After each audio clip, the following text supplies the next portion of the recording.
C'est l'histoire d'un Boy-Karoï devenu sommité scientifique. Oui, on peut le dire.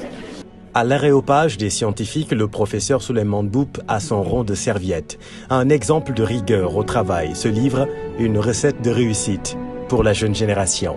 C'est en principe la foi, c'est en principe la bonne éducation, c'est le travail, c'est la performance, mais c'est aussi le fait d'être militant pour mettre en place des infrastructures que personne n'aurait peut-être jamais imaginées, mais de pouvoir également montrer qu'on a la capacité de par nous-mêmes de faire des choses qui sont reconnues mondialement et surtout de passer tout ça à la génération future. Difficile de parler de l'homme sans sombrer dans l'éloge panégyrique, tant ce général des laboratoires attire les louanges. Son abnégation, son insatiable curiosité l'ont conduit à des exploits scientifiques mémorables, comme la découverte du VIH-2. Son nom, pour l'histoire, restera à jamais associé à cette terrifiante épidémie. Nous devons essayer par nous-mêmes de voir qu'est-ce que nous pouvons faire pour faire avancer notre pays.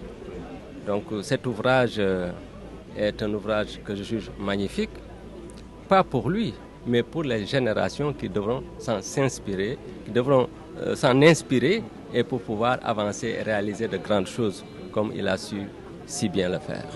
Partager les expériences, transmettre le savoir, telle une mission sacerdotale, l'homme a formé 80% des biologistes francophones africains.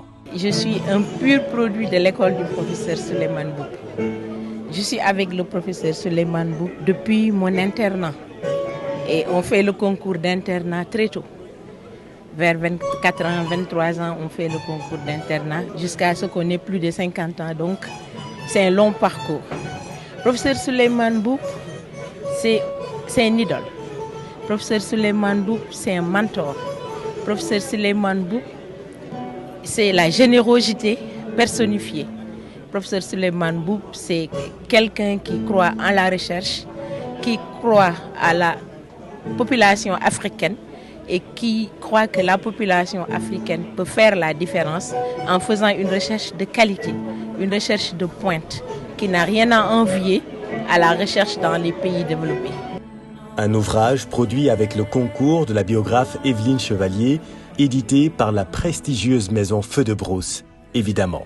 Parce que le professeur Souleymane Mboup est pour nous en tout cas pour moi, c'est notre prix Nobel des sciences. C'est un homme admirable qui a accompli un travail titanesque dans le domaine de la pharmacie, dans le domaine de la biologie, dans le domaine de la médecine. Et c'est également un homme qui a refusé les offres les plus prestigieuses des grands laboratoires aux États-Unis d'Amérique et en Europe et qui est resté dans son pays. Dans ce livre, on apprend que l'homme était un excellent footballeur et un fin joueur de damier avant ses 10 ans. Mais là où il excellait le mieux, c'était à l'école. Élève studieux, excellent en maths et en lettres, mais à l'heure du choix, il a dû suivre intuitivement la voie scientifique. La suite se résume dans son mantra, la règle des 3 S. Savoir, savoir-faire, savoir-être.